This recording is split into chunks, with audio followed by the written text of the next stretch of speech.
അസ്സലാമു അലൈക്കും വറഹ്മത്തുള്ളാഹി വബറകാതുഹു. ദ ഡേ ഓഫ് അറഫ, ഏറ്റവും ശ്രേഷ്ഠമായൊരു ദിവസമാണ് അറഫ ദിനം. അന്ന് നമ്മൾ നോമ്പനുഷ്ഠിച്ചാൽ നമ്മുടെ കഴിഞ്ഞ പാപങ്ങളും വരാനിരിക്കുന്ന പാപങ്ങളും പുറത്തു തരുമെന്ന് നബി സല്ലല്ലാഹു അലൈഹി വസല്ലമ അരുളി ചെയ്തിട്ടുണ്ട്. ആ ദിവസം നമ്മൾ പതിവാക്കേണ്ട അല്ലെങ്കിൽ ആവർത്തിച്ച് ചെല്ലേണ്ട ദുആയാണ് ലാ ഇലാഹ ഇല്ലല്ലാഹു വഹ്ദഹു ലാ ശരീക ലഹു ലഹുൽ മുൽക്കു വലഹുൽ ഹംദ് വഹുവ അലാ കുല്ലി ഷൈഇൻ ഖദീർ. ഇത് നമ്മൾ ആവർത്തിച്ച് ചെല്ലുന്നത് വളരെയധികം ശ്രേഷ്ഠമാണ്.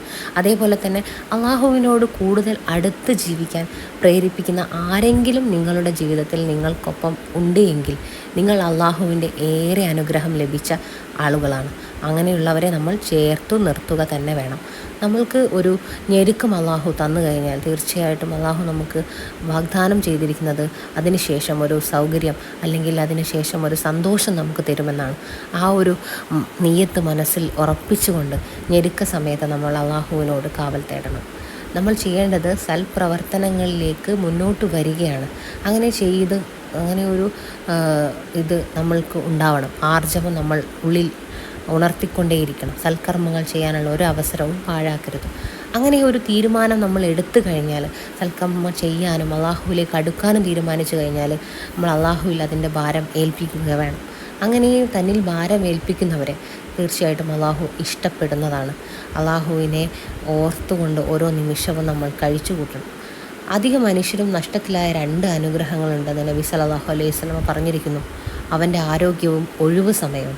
ഇത് രണ്ടും നമ്മൾ വളരെ ബുദ്ധിപൂർവ്വം ഉപയോഗിക്കേണ്ടത് തന്നെയാണ്.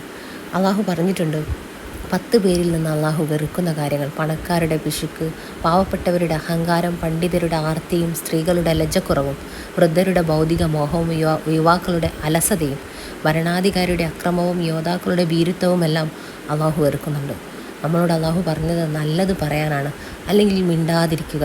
ഖുർആനിൽ പറഞ്ഞിട്ടുണ്ട്, സത്യവിശ്വാസികളെ, നിങ്ങൾ അള്ളാഹുവിനെ സൂക്ഷിക്കുക, നല്ല വാക്ക് സംസാരിക്കുക, എങ്കിൽ അവൻ നിങ്ങളുടെ പ്രവർത്തനങ്ങൾ നന്നാക്കി തീർക്കുകയും ചെയ്യും. അള്ളാഹുവിനെ അറിയുമ്പോൾ മാത്രമാണ് ഇൽമ് അതിൻ്റെ ലക്ഷ്യത്തിലും പൂർണ്ണതയും കൈവരിക്കുന്നത്. അല്ലാത്ത ഇൽമൊന്നും ഇൽമല്ല.